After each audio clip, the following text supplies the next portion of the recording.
सर्वेभ्यः स्वागतम्। अथ पञ्चदशं पद्यम्। सञ्चारपूतानि दिगन्तराणि कृत्वा दिनान्ते निलयाय गन्तुं प्रचक्रमे पल्लवरागताम्रा प्रभापतङ्गस्य मुनेश्च धेनुः। पदच्छेदः स्फुटः एव। सञ्चारपूतानि दिगन्तराणि कृत्वा दिनान्ते निलयाय गन्तुं प्रचक्रमे पल्लवरागताम्रा प्रभा पतङ्गस्य मुनेः च धेनुः इति। अत्र क्रियापदं वर्तते प्रचक्रमे। प्रक्रमः नाम उपक्रमः, प्रवृत्तिः। एवञ्च प्रचक्रमे प्रवृत्ता अभवत्। लिट्लकारः प्रपूर्वक क्रमपादविक्षेपे इति धातुः लिट्लकारे इदं रूपं भवति। प्रचक्रमे लट्लकारे प्रक्रमते इति भवति। एवञ्च प्रचक्रमे प्रवृत्ता अभवत्। कुत्र प्रवृत्ता अभवत्? गन्तुं प्रवृत्ता अभवत्। निलयाय गन्तुं, निलयः नाम गृहम्, एवञ्च निलयाय गृहं प्रति गन्तुं प्रचक्रमे प्रवृत्ता अभवत्। कः प्रवृत्ता अभवत्? का प्रवृत्ता अभवत्? मुनेः धेनुः। अत्र उभयं दत्तमस्ति। पतङ्गस्य प्रभा मुनेः धेनुश्च निलयाय गन्तुं प्रचक्रमे इति। अत्र इदं स्वारस्यं। किं मुनेः धेनुः नन्दिनी, पतङ्गस्य प्रभा च। पतङ्गः सूर्यः, पतन् गच्छति इति पतङ्गः सूर्यः। एवञ्च पतङ्गस्य प्रभा, सूर्यस्य प्रभा, सूर्यस्य कान्तिः, मुनेः धेनुश्च निलयाय। निलयशब्दस्य इदानीम् अर्थद्वयं भवति। मुनिधेनुपक्षे निलयो नाम गृहं, सूर्यप्रभापक्षे तावत् निलयो नाम अस्तमयः, निलीयते, अस्तङ्गच्छति इत्यर्थः। एवञ्च सूर्यप्रभा अस्तङ्गन्तुं प्रचक्रमे, मुनेः धेनुः गृहं गन्तुं प्रचक्रमे इति तत्र पुनः अर्थभेदः सम्भवति। कदा? दिनान्ते, दिनस्य अन्ते। इदानीम् उभयोः साधारणौ धर्मौ कथ्येते। सञ्चारपूतानि दिगन्तराणि कृत्वा।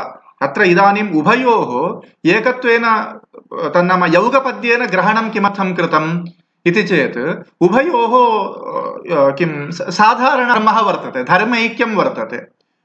किं धर्मैक्यम्?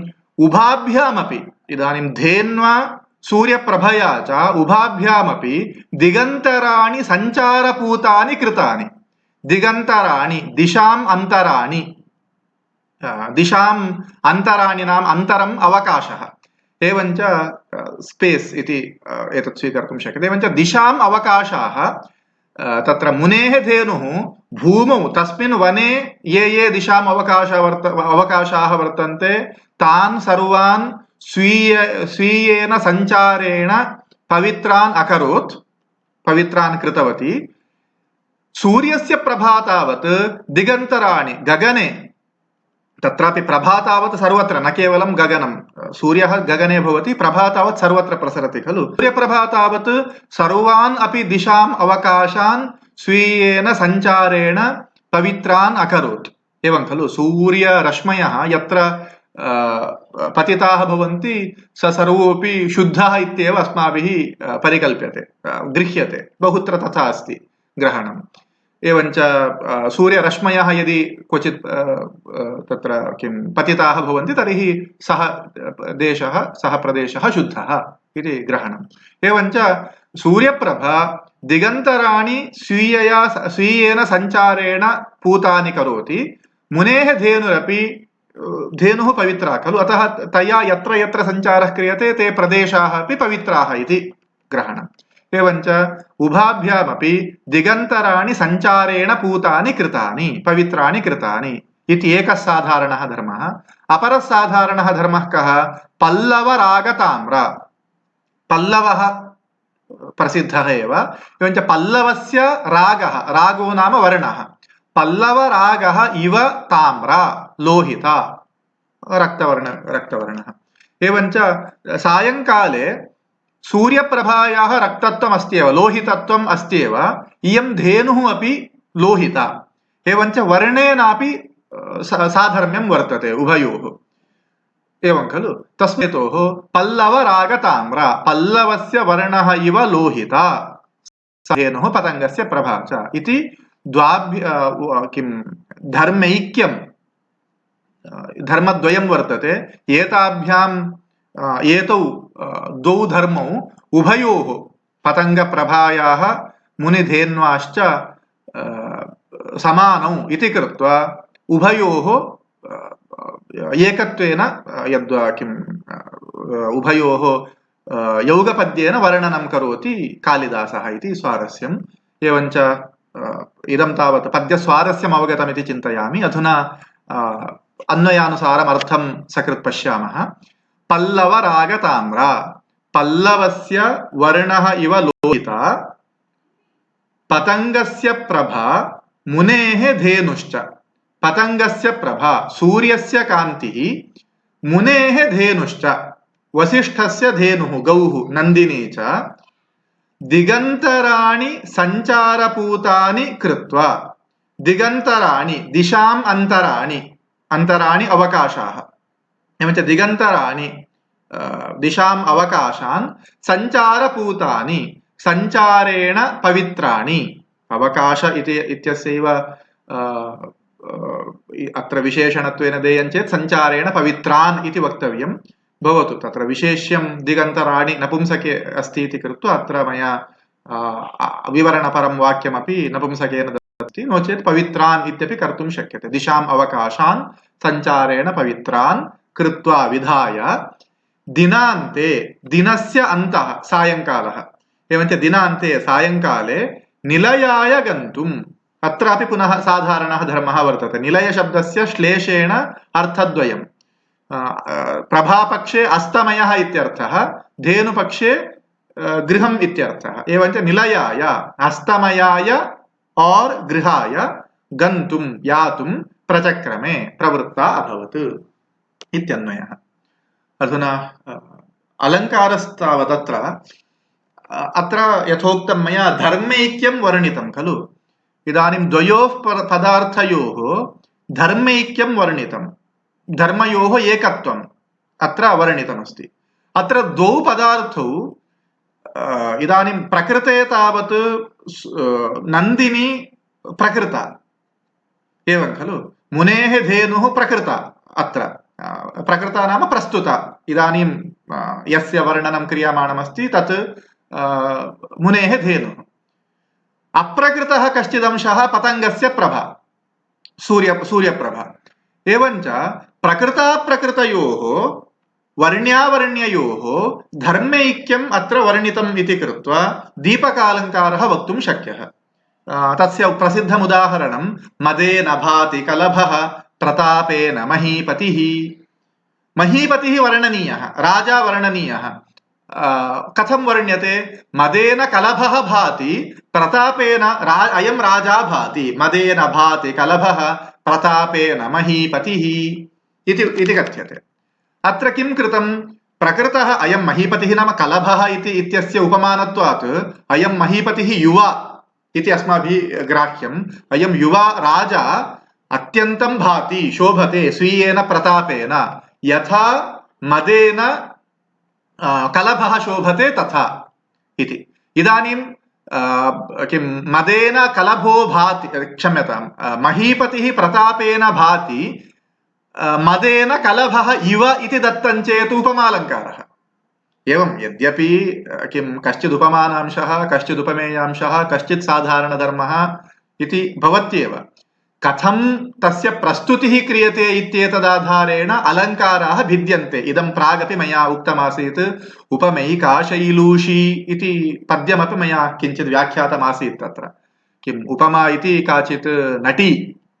सा एव विभिन्नानि रूपाणि धृत्वा अलङ्कारभेदान् करोति इति किञ्चित् उक्तमासीत् अत्रापि तथैव इदानीम् अत्र किं मुनेः धेनुः पतङ्गस्य प्रभा इव इति यदि वर्णितं स्यात् तर्हि उपमालङ्कारः एव भवति परन्तु कविः किमकरोत् पतङ्गस्य प्रभा मुनेश्च धेनुः उभे अपि किं प्रवृत्ते अभवताम् निलयाय गन्तुं प्रवृत्ते अभवताम् इति कृत्वा उभयोः तत्र इदं कृतं धर्मैक्यं तत्र दत्तं वर्तते। अतः किं वदन्ति वर्ण्यावर्ण्यानां धर्मैक्यं दीपकं बुधाः इति दीपकालङ्कारः वक्तुं शक्यः। यदि सायङ्कालः अभवत् इत्यर्थोऽपि यदि प्रस्तुतकुक्षौ योजयितुमिष्यते, यतः अत्र स्वारस्यं नाम सायङ्कालः अभवत् इत्यपि कविः वेदयितुमिच्छति। इदानीम् सायङ्कालः अभवत्, अतः किं सायङ्कालः अभवत्, तस्मात् हेतोः नन्दिनी वापस् गृहाय प्रचक्रमे इति यदि विवक्षितं, तर्हि उभावपि अर्थो यदि प्रकृतौ इति गृह्येते, तर्हि तुल्ययोगिता इत्यलङ्कारः वक्तव्यः।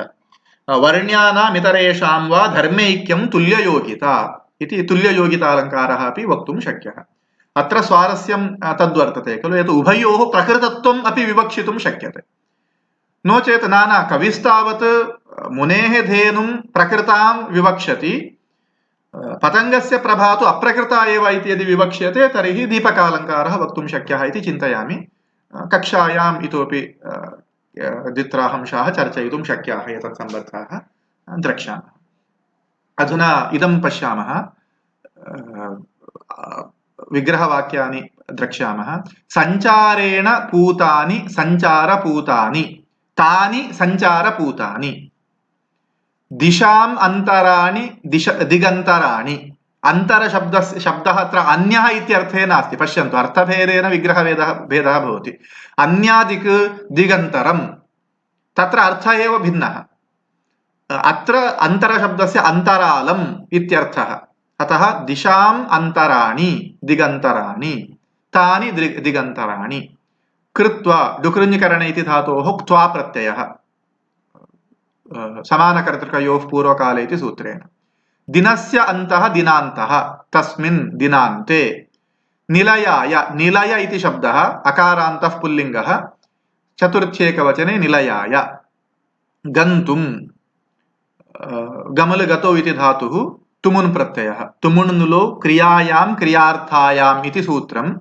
एवञ्च यदि तत् सूत्रार्थः ज्ञातुमिष्यते, तर्हि कक्षायां तत् विवरिष्यामि। प्रचक्रमे, प्रा इत्युपसर्गपूर्वकात् क्रमुपादविक्षेपे इति धातोः लिट्लकारे प्रथमपुरुषे एकवचने रूपम्। चक्रमे, चक्रमाते, चक्रमिरे इति रूपाणि भवन्ति। अत्र इदं स्वारस्यं, प्रोपाभ्यां समर्थाभ्याम् इति सूत्रेण प्र उप इत्येताभ्याम् उपसर्गाभ्यां सहितः क्रमुधातुः आत्मनेपदी, अन्यथा तु क्राम्यति इति रूपं भवति। यतः अयं धातुः परस्मैपदी, क्रमुपादविक्षेपे इति धातुः परस्मैपदी। अर्थभेदे तावत् क्रमते इत्यपि रूपं भवति। वृद्ध्यर्थे उत्साहार्थे च अस्ति इति चिन्तयामि। तत्र प्रयोगोऽपि अत्यन्तं विरलः। अयञ्च प्रसिद्धः क्राम्यति इति रूपं भवति। क्रामति क्राम्यति इति रूपद्वयमपि भवति लट्लकारे। भवतु नाम लिट्लकारे एवञ्च चक्राम, चक्रमतुः, चक्रमुः इति भवति। प्रोपाभ्यां समर्थाभ्याम् इति सूत्रेण प्र उप इत्येतदुपसर्गद्वयपूर्वकः यदा क्रमुधातुर्भवति, तदा सः आत्मनेपदी एव। प्रक्रमते, उपक्रमते। उपक्रमः प्रसिद्धः, ज्ञात्वारम्भः उपक्रमः। प्रक्रमोऽपि प्रवृत्तिः इत्यर्थः। भवतु, अग्रे गच्छामः। पल्लवरागताम्रा, पल्लवस्य रागः पल्लवरागः, पल्लवरागः इव ताम्रा, पल्लवरागताम्रा। इदं तावत् उपमानानि सामान्यवचनैः इति किञ्चित् सूत्रं वर्तते। मेघः इव श्यामः, मेघश्यामः। इदानीम् अत्र मुनेः धेनुः कीदृशी? पल्लवरागः तत्र उपमानम्। एवं खलु, मुनेः धेनुः पतङ्गप्रभा च, पल्लवरागः इति उपमानं। पल्लवरागः इव ताम्रा, ताम्रत्वं साधारणः धर्मः। एवञ्च उपमानवाचकः शब्दः साधारणधर्मवाचकेन शब्देन समस्यते। उपमानानि सामान्यवचनैः इति सूत्रम्। यथा गजगम्भीरः इति प्रयोगः, गजः इव गम्भीरः, गजगम्भीरः। एतादृशाः बहवः प्रयोगाः सम्भवन्ति। एवञ्च अत्रापि उपमानानि सामान्यवचनैः इति सूत्रेण समासः। अग्रे अत्र ताम्रशब्दः वर्णवाचकशब्दः तद्वर्णविशिष्टं पदार्थं बोधयति खलु, तस्मात् विशेषणं भवति। तस्मात् इदानीम् अत्र ताम्रः पुंसि स्त्रियां नपुंसके च प्रयोक्तुं शक्यते, अत्र स्त्रियां प्रयुक्तम्। यदि वर्णमात्रं बोधयति तदानीं पुंसि एव तस्य प्रयोगः। यथा इदानीं शुक्लः पटः, शुक्ला अथवा शुक्लं वस्त्रं, शुक्ला शाटी, शाट्याः वर्णः शुक्लः, पटस्य वर्णः शुक्लः, वस्त्रस्य वर्णः शुक्लः, भेदः अवगतः खलु। इदानीं वस्त्रस्य वर्णः शुक्लः, शाट्याः वर्णः शुक्लः इत्यत्र शुक्लशब्दः वर्णमात्रं बोधयति, तद्वर्णविशिष्टं पदार्थं न बोधयति। तदेव यदाहं ताम्र गौः अथवा किं शुक्लः पटः, शुक्लं वस्त्रं, शुक्ला शाटी इत्येतान् प्रयोगान् यदा करोमि, अत्र शुक्लशब्दः शुक्लवर्णविशिष्टं पदार्थं बोधयति। एवं किं गुणवन्तं पदार्थं यदा बोधयति अयं शब्दः, तदा विशेषणं भवति। यदा तद् गुणमात्रं बोधयति तदानीं पुंसि प्रयोक्तव्यः। गुणे शुक्लादयः पुंसि गुणिलिङ्गास्तु तद्वति इति कोशः। गुणे शुक्लादयः पुंसि, गुणमात्रं यदा बोधयन्ति एते शुक्लादयः शब्दाः, तदानीं पुंसि पुल्लिङ्गे प्रयोक्तव्याः। गुणिलिङ्गास्तु तद्वति, गुणवन्तं पदार्थं यदा बोधयन्ति तदानीं गुणिलिङ्गाः एते शब्दाः। तन्नाम विशेष्यलिङ्गाः भवन्ति इत्यर्थः, विशेष्यनिघ्नाः भवन्ति इत्यर्थः। प्रभा, प्रभा स्युः प्रभा ऋग्रुचिस्त्विड्भाभाश्च विद्युतिदीप्तयः इति कोशः, आकारान्त स्त्रीलिङ्गः शब्दः। पतन् गच्छति इति पतङ्गः, पतङ्गशब्दस्य अभ्यग्नि किं पतङ्गवद्वह्निमुखं विविक्षुः इति प्रयोगः अस्ति खलु। पतङ्गः इति कीटविशेषः, पतङ्गः पक्षी अपि भवति। यः कश्चित् पतन् गच्छति स सर्वोऽपि पतङ्गः इति वक्तुं शक्यते। अत्र पतङ्गः सूर्यः, सोऽपि आकाशे पतन् गच्छति खलु, यथा वयं गच्छामः तथा न गच्छति खलु, तस्मात् पतङ्गशब्दस्य तत्रापि युक्तिर्वर्तते। पतन् गच्छति नाम शरीरं यथा अस्माकं भवति तथा न भवति खलु, तिर्यक् शरीरं भवति खलु, तस्मात् हेतोः पतङ्गः इति। गमनावसरे तिर्यक् भवति इति कृत्वा पतङ्गः इति। मुनेः इकारान्तः पुल्लिङ्गः मुनिशब्दः, धेनुः उकारान्तः स्त्रीलिङ्गः। एवञ्च एतत् पद्यविषयकाः सर्वेप्यंशाः उक्ताः इति चिन्तयामि। अथ अग्रिमं पद्यं द्रक्ष्यामः।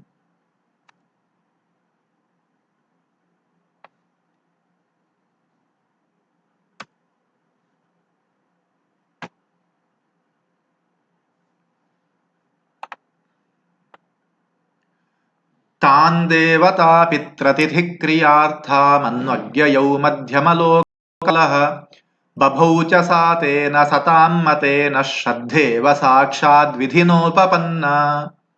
पदच्छेदः। तां देवतापित्रतिथिक्रियार्थाम् अन्वक् ययौ मध्यमलोकपालः बभौ च सा तेन सतां मतेन श्रद्धा इव साक्षात् विधिना उपपन्ना। अत्र क्रियापदद्वयं वर्तते। ययौ इति क्रियापदम्, उत्तरार्धे बभौ इति क्रियापदम्। एवञ्च वाक्यद्वयं सम्भवति। पूर्वार्धे एकं वाक्यम्, उत्तरार्धे अपरं वाक्यम्। एवञ्च पूर्वार्धे यद्वाक्यं तद् द्रक्ष्यामः। ययौ, कः ययौ? मध्यमलोकपालः ययौ। कथम्? अन्वक् ययौ। काम् अन्वक्? ताम् अन्वक् ययौ। एवञ्च तां नन्दिनीम् अन्वक् अनुपदम् अनुसृत्य मध्यमलोकपालः ययौ। मध्यमलोकपालः, मध्यमलोकः भूलोकः। यदि त्रयो लोकाः, ऊर्ध्वलोकः, मध्यमलोकः, अधोलोकः, स्वर्गमर्त्यपातालाः इति त्रयो लोकाः यदा गृह्यन्ते तदानीं मर्त्यलोकः मध्यमलोकः। एवञ्च मध्यमलोकं पालयति इति मध्यमलोकपालः, मध्यमस्य लोकस्य भूलोकस्य अधिपतिः दिलीपः तां नन्दिनीम् अन्वक् अनुसृत्य अनुपदं ययौ जगाम गतवान्।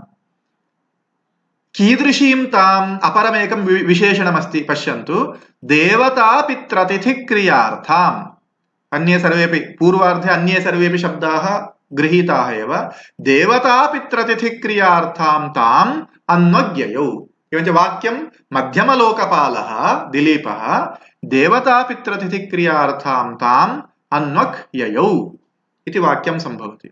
देवताक्रिया यागः, पितृक्रिया श्राद्धम्, अतिथिक्रिया दानम्, एवं खलु। एवञ्च देवताक्रिया यागः, पितृक्रिया श्राद्धम्, अतिथिभ्यः कर्तुम् अतिथीन् उद्दिश्य देवताः उद्दिश्य कर्तव्या क्रिया यागः, पितॄन् उद्दिश्य कर्तव्या क्रिया श्राद्धम्, अतिथीन् उद्दिश्य कर्तव्या क्रिया दानं, दानं वा अतिथिभोजनं वा भिक्षा यत्किञ्चित् सर्वमपि दानशब्देन ग्रहीतुं शक्यं खलु।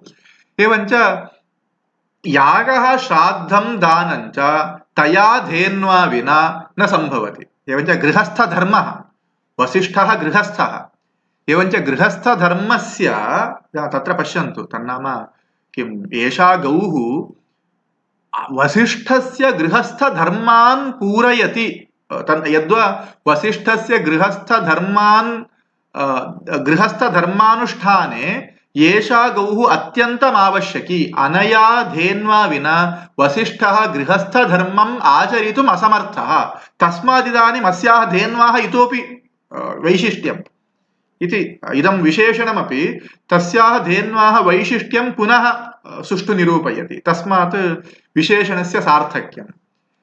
तस्मादपि हेतोः इयं धेनुः अत्यन्तं पवित्रा सेव्या इति उक्तं भवति। एवञ्च यागः श्राद्धं दानम् अथवा इदमपि उच्यते खलु, गृहस्थेन पञ्चमहायज्ञाः अनुष्ठातव्याः। पाठो यागश्चातिथीनां सपर्या तर्पणं बलिः इति पञ्चमहायज्ञाः। पाठः अध्यापनं, यागः अत्र उक्तमेव, यागः अतिथिसपर्या, पाठो यागश्चातिथीनां सपर्या तर्पणं पितृक्रिया, बलिः, बलिः नाम भूतेभ्यः, भूतयज्ञः इत्येव शब्दः तत्र प्रयुज्यते। एवञ्च एते पञ्चमहायज्ञाः गृहस्थेन अन्वहं कर्तव्याः एते महायज्ञाः।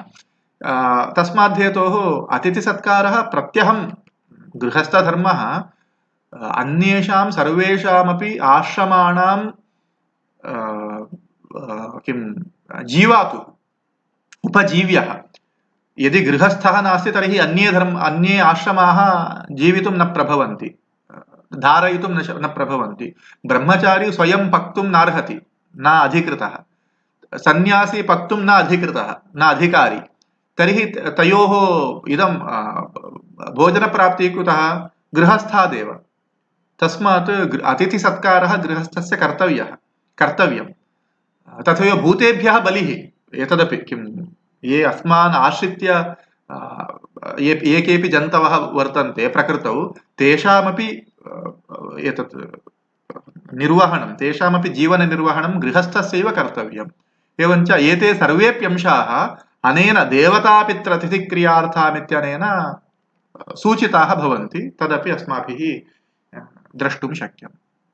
अस्तु, अधुना पूर्वार्धं जातम्, उत्तरार्धं पश्यामः। बभौ च सा तेन सतां मतेन श्रद्धेव साक्षाद्विधिनोपपन्ना। तेन सतां मतेन तेन सा बभौ च। सतां मतेन सन्तः सज्जनाः, सतां मतः सज्जनैः मान्यः। मतः नाम अभिप्रेतः, मानितः इत्युच्यते खलु, सम्मान्यः। मतः नाम तथा अभिप्रेतः इत्यर्थः, जुष्टः इत्यर्थः। एवञ्च सतां मतेन सज्जनैः सेव्येन, सज्जनैः मान्येन, तेन दिलीपेन उपपन्ना सा, युक्ता सा। यदा सा निवृत्ता, यदा गृहं गन्तुं प्रवृत्ता अभवत्, एषः दिलीपोऽपि ययौ ताम् अन्वक् एव सः प्रतियातः, यद्वा गृहाभिमुखं प्रवृत्तः। इदानीं कथं उभावपि सः दिलीपः सा नन्दिनी च कथं दृश्येते इति चेत् कविः वदति तेन मते सतां मतेन तेन युक्ता तेन उपपन्ना सा नन्दिनी बभौ शुशुभे। कथं शुशुभे? विधिना उपपन्ना श्रद्धा इव। साक्षात् श्रद्धा विधिना उपपन्ना। विधिः नाम अनुष्ठानं, यत्किञ्चित् कर्तव्यते अस्माभिः, विधानं विधिः, यत्किञ्चित् कर्तव्यम्। इदानीम् उदाहरणार्थं किं देवपूजाकर्मणि आचमनं, प्राणायामः इत्यादिकानि यानि अनुष्ठानानि वर्तन्ते तानि विधिपदेन कथ्यन्ते। एवञ्च विधिना अनुष्ठानेन उपपन्ना साक्षात् श्रद्धा इव। साक्षात् प्रत्यक्ष श्रद्धा, आस्तिक्य बुद्धिः इव। पश्यन्तु, कर्माणि कदा सार्थकानि भवन्ति? सर्वेपि विधयः अनुष्ठेयाः खलु। आचमनं, प्राणायामः, सङ्कल्पः, तदुत्तरं यत्किञ्चित् तत्र सत्कर्म यदा अस्माभिराचर्यते, यत्किञ्चित् वैदिकं श्रौतं वा स्मार्तं वा, वेदोक्तं वा, वेदविहितं वा, स्मृतिविहितं वा यत्किञ्चित् कर्म अस्माभिरनुष्ठीयते, तदानीं तत्र उक्ताः विधयः अनुसर्तव्याः। श्रद्धापि भवेत्। अश्रद्धया कृतम् अकृतमेव खलु। अविधिना कृतम् अकृतमेव, अश्रद्धया कृतमपि अकृतमेव। यदि श्रद्धा नास्ति तर्हि तस्य इदं नास्ति, तस्य कर्मणः पूर्तित्वमेव नास्ति। तत्रापि स्वारस्यं नाम किं पूजाकाले मध्ये मन्त्र तन्त्र स्वर वर्ण सर्वलोपदोषप्रायश्चित्तार्थं कर्मणः अन्ते अस्माभिः कथ्यते। कर्मणः अन्ते मंत्र तंत्र स्वर वर्ण सर्वलोप प्रायश्चित्तार्थं नामत्रय जपमहं करिष्ये। अच्युताय नमः, अनंताय नमः, गोविंदाय नमः। नामत्रय जपकरणेन एते लोपाः दूरीकृताः भवन्ति इति। परन्तु श्रद्धालोपः केनापि दूरीकर्तुं न शक्यते। तस्मात् श्रद्धा अत्यन्तं मुख्या। श्रद्धालोपस्य दूरीकरणार्थं कोऽपि मार्गः नास्ति। अतः श्रद्धा आवश्यकी, अनुष्ठानमपि आवश्यकम्। उभयोः उपपन्नत्वे कर्म पूर्णं भवति। अतः अत्र वदति नन्दिन्या विना दिलीपः अपूर्णः, दिलीपेन विना नन्दिनी अपूर्णा इति। उभयोः अधुना किञ्चित् अन्योन्य शोभा अत्र उक्ता भवति। यथा विधिना विना श्रद्धा अपूर्णा, श्रद्धया विना विधिना अपूर्णा, तद्वत् इदानीं दिलीपस्यापि तथैव श्रेष्ठत्वम् अत्र उक्तं भवति। एवं कालिदासः सर्वत्रापि शोभां वर्णयितुं सर्वदा किं सिद्धहस्तः भवति। अन्योन्यशोभा करणाद् बभूव साधा जननाद् बभूव किमपि अस्ति, साधारणो भूषणभूष्यभावः इत्युच्यते। अन्यत्रापि समानयन् स्तुल्यगुणं वधूवरं चिरस्य वाच्यं नगतः प्रजापतिः। तत्र एष शाकुन्तले वर्तते, त्वमग्रसरः किं त्वमर्हतां प्राग्रसरः स्मृतोऽसि यच्छकुन्तला मूर्तिमती च सत्क्रिया। त्वम् अर्हताम् अग्रेसरः, शकुन्तला मूर्तिमती सत्क्रिया। समानयं स्तुल्यगुणं वधूवरं, तत्र शार्ङ्गरवो वा शारद्वतो वा कश्चित् ब्रवीति, एतादृशौ वधूवरौ भवन्तौ योजयन् तत्र विधिः ब्रह्म चिरस्य वाच्यं नगतः प्रजापतिः। सः बहुकालं यावत् वाच्यं नगतः इति, तत्र दूष्यत्वं नगतः इति तत्र सुन्दरं वर्णयति। एवम् अन्योन्यशोभा वर्णने कालिदासः सर्वदापि तन्नाम तादृशं वर्णनं सर्वदा प्रीणयति। अत्रापि वयं तादृशं किञ्चित् द्रष्टुं शक्नुमः। एवञ्च सतां मतेन तेन उपपन्ना सा साक्षात् विधिना उपपन्ना साक्षात् श्रद्धा इव बभौ शुशुभे च इति उत्तरार्धस्य अभिप्रायः। इदानीं पूर्णमहम् अन्वयं वदामि।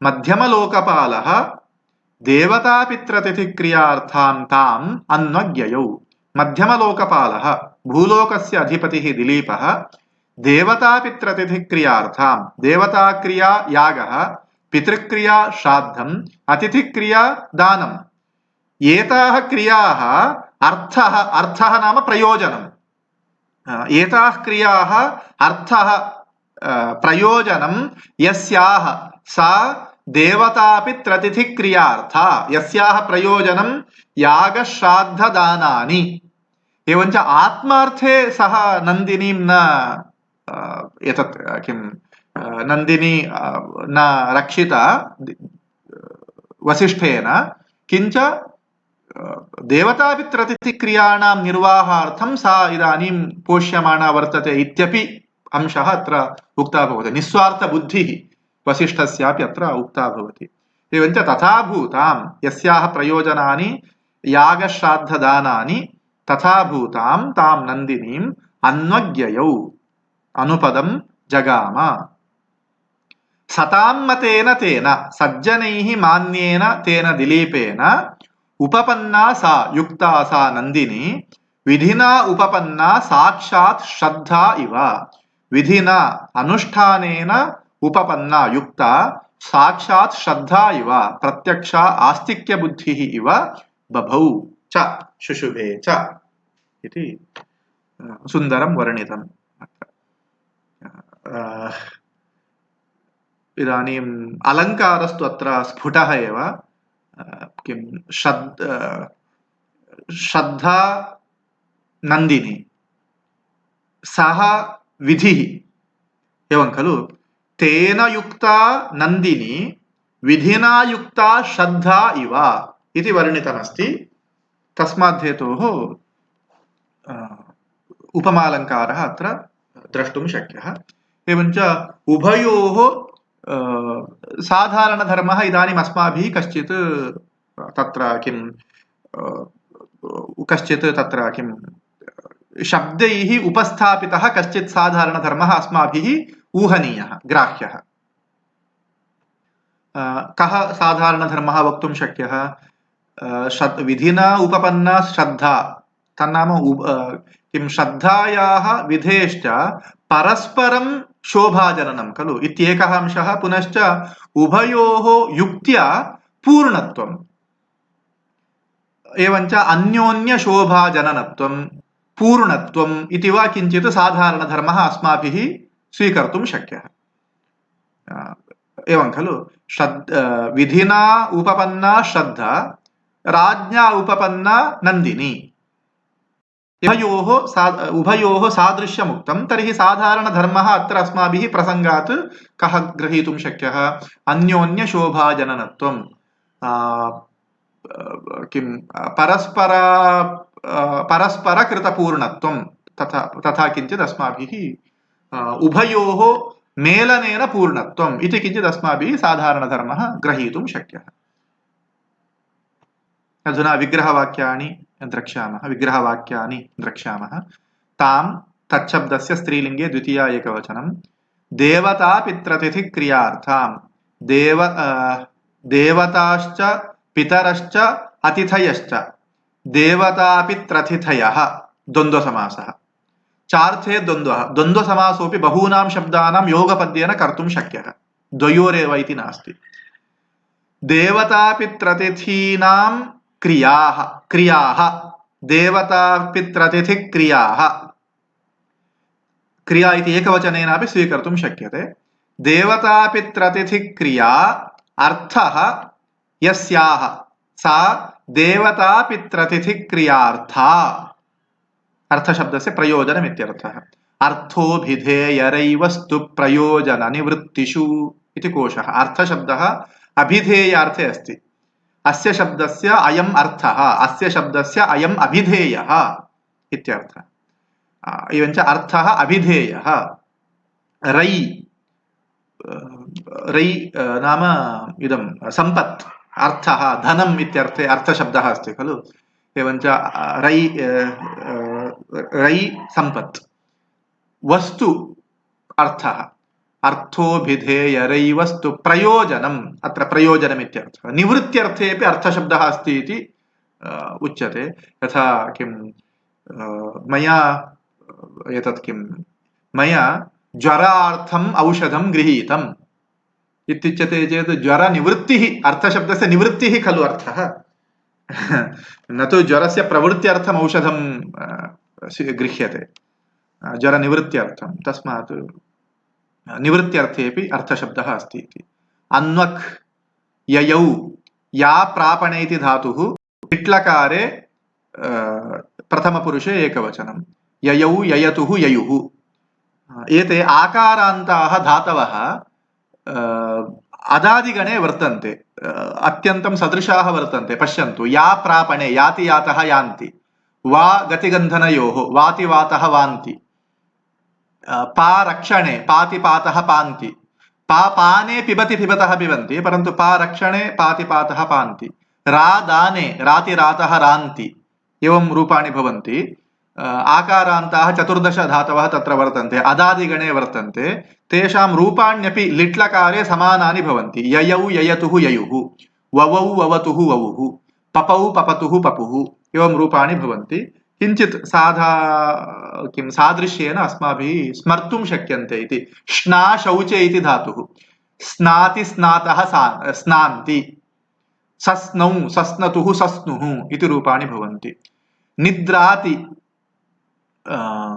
द्रा निपूर्वकः निदद्रौ निदद्रतुः निदद्रुः इति लिट्लकारे रूपाणि भवन्ति निद्राति निद्रातः निद्रान्ति इति लट्लकारे रूपाणि भवन्ति एवञ्च एते सर्वेपि सदृक्षाः केवलं स्मर्तुम् इदं सौकर्यं भवति इति मया कथ्यते भवतु अत्र लिट्लकारे प्रथमपुरुषे एकवचने ययौ इति रूपं भवति मध्यमलोकपालः मध्यमश्चासो लोकश्च मध्यमलोकः अथवा मध्यमः लोकः मध्यमलोकः इत्यपि विग्रहवाक्यं वक्तुं शक्यं विशेषणविशेष्यभावः कर्मधारय समासः विशेषणं विशेष्येण बहुलम् इति सूत्रम् मध्यमलोकं पालयति इति मध्यमलोकपालः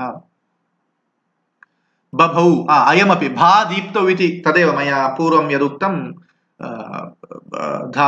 धातूनां 14 धातवः सन्ति इति मया यदुक्तं तत्र भा दीप्तौ इति धातुः अन्यतमः बभौ बभतुः बभुः इति लिट्लकारे लट्लकारे भाति भातः भान्ति इति रूपाणि भवन्ति इदमपि सुन्दरं किं सदृक्षाः धातवः धातुषु एकः पूर्वार्धे प्रयुक्तः अपरः उत्तरार्धे प्रयुक्तः इदमपि किञ्चित् सौन्दर्यं शब्दनिवेशने अस्माभिः कदाचित् किम् अवधानं यदि आश्रीयेत तदापि पद्यं सुन्दरं भवति किञ्चित् उदाहरामि पुप्लुवेव निरजोऽम्बरं पुनश्चुक्षुभे गृहमहीरुहादिकं पादपाश्च मार्गगाश्च सभयं चकम्पिरे पादपाश्च पतनं प्रपेदिरे तत्र पश्यन्तु चकम्पिरे प्रपेदिरे इति अन्ते योजितं तथैव किं पुप्लुवेव निरजोऽम्बरं पुनश्चुक्षुभे गृहमहीरुहादिकं पुप्लुवे चुक्षुभे इति तत्तत् स्थाने प्रयुक्तं सरूपाणि क्रियापदानि इदमपि चकम्पिरे प्रपेदिरे तादृशानां किं सरूपाणां क्रियापदानां निवेशनमपि एकस्मिन्नेव पद्ये पूर्वार्धे उत्तरार्धे यद्वा 4 पादेषु किञ्चित् तथा निवेशनमपि क्वचित् सौन्दर्याय कल्पते अत्रापि द्रष्टुं शक्यम् बभौ च सा तेन सतां सा इति तच्छब्दस्य स्त्रीलिङ्गे तेन तच्छब्दस्य पुल्लिङ्गे तृतीया एकवचने सतां सत् सन् सन्तौ सन्तः असभुवि इति धातोः शत्रुप्रत्यये पुल्लिङ्गे सन् इति रूपं भवति सन् सन्तौ सन्तः स्त्रीलिङ्गे सती सत्यौ सत्यः नपुंसके सत् सती सन्ति इति रूपाणि भवन्ति षष्ठी बहुवचने सतां मतेन सतां मतः सतां पूज्यः सताम् अभिप्रेतः इत्यर्थः सद्भिः अभिप्रेतः इति तात्पर्यं मतः मनज्ञाने इति धातोः ज्ञानार्थकः मनधातुः, मन्यते मन्येते मन्यन्ते इति रूपाणि भवन्ति। मनु अवगमने इति अपरः धातुः वर्तते। मनुते मन्वाते मन्वते इति रूपाणि भवन्ति। तप्रत्यये सति मतः इति रूपं भवति। मनज्ञाने इति धातोः तप्रत्यये मतः इति रूपं भवति। एवञ्च मतः ज्ञातः, अत्र अत्र तावत् सम्यक् ज्ञातः इत्यर्थः। अत्र किञ्चित् विशिष्टः अर्थः भवति, पूज्यः इत्यर्थः भवति। एवञ्च अत्र तस्य च वर्तमाने इति सूत्रेण षष्ठीविभक्तिः, यद्यपि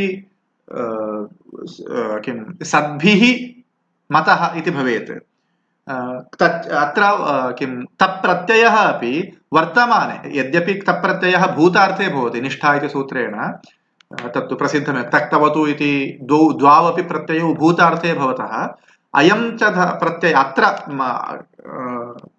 अस्मिन् प्रकरणे अत्र अस्य धातोः मतः इति इदं भूतार्थे अस्ति एव, पुंसि अपि इदं रूपं भवति। तस्य च वर्तमाने इति सूत्रेण, क्षम्यतां, वर्तमाने तः अन्येन सूत्रेण विधीयते, गतिबुद्धि इत्यादिना सूत्रेण विधीयते। तस्य च वर्तमाने इति सूत्रेण वर्तमाने यः तप्रत्ययः विहितः, तदन्तस्य शब्दस्य योगे षष्ठीविभक्तिः भवति। कर्तुः षष्ठी इति चिन्तयामि। एवञ्च सतां मतः इति भवति। सद्भिः मतः सतां मतः इति भवति। एवञ्च सतां मतेन श्रद्धा आकारान्तस्त्रीलिङ्गशब्दः, इव इत्यव्ययं, साक्षात् अव्ययं, विधिना विधिः पुल्लिङ्गशब्दः, इकारान्तः पुल्लिङ्गशब्दः। बहूनां धी इति अन्ते यदा भवति तदानीं स्त्रीलिङ्गत्वं वा इति कैश्चित् भ्राम्यते, तद्विषये कैश्चित् भ्रम्यते, तद्विषये जागरूकाः भवन्तु। विधिशब्दः पुल्लिङ्गः, परिधिः, अवधिः, विधिः, अन्तर्धिः, एते सर्वेपि शब्दाः पुल्लिङ्गाः।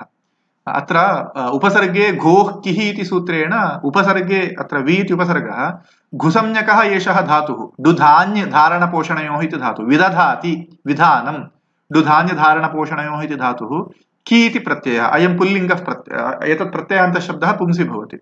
उपसर्गे घोः किः इति एकं सूत्रं, कर्मण्यधिकरणे च इत्यपरं सूत्रं वर्तते। जलानि धीयन्ते अत्र इति जलधिः, तत्र अधिकरणार्थे किप् प्रत्ययः इति, तत्र कर्म उपपदं भवेत्, अधिकरणार्थे किप् प्रत्ययः डुधान्यधातोरेव। एवञ्च तोयधिः, नीरधिः, सर्वमपि एतद्भवति। धी इति यद्भवति तत्र उपपदं कर्म भवति। तोयानि धीयन्ते अत्र इति तोयधिः। एवं विधिः इत्यत्र उपसर्गः वर्तते, डुधान्यधातुर्वर्तते, किप् प्रत्ययः। एवञ्च विधिः पुल्लिङ्गः अयं शब्दः, तृतीया एकवचने विधिना।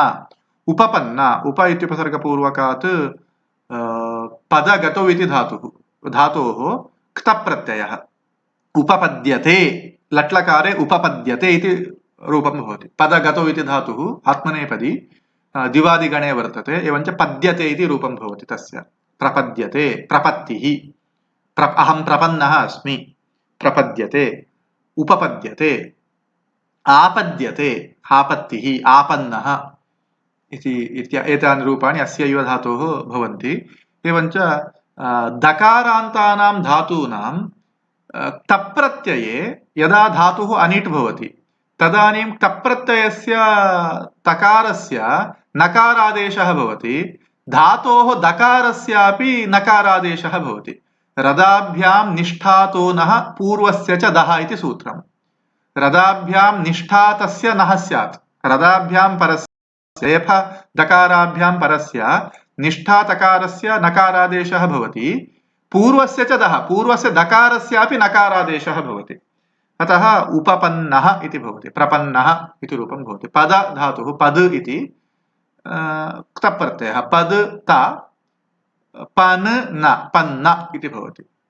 एवमेव अन्येपि तादृशाः धातवः, सम्पन्न इत्यपि, सम्पद्यते, सम्पन्नः।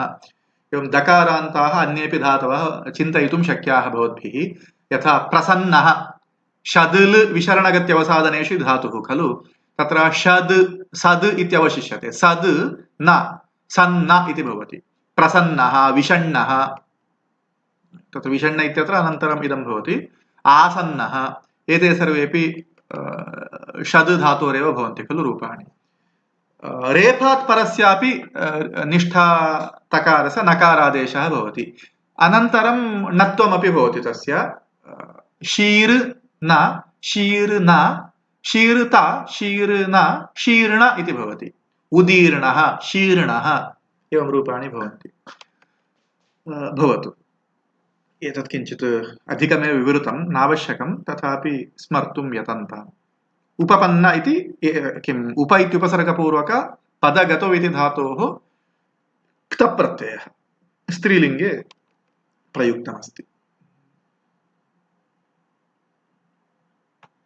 एवञ्च पद्यद्वयम् अत्र व्याख्यातम्, अग्रिमानि पद्यानि अन्यत्र द्रक्ष्यामः।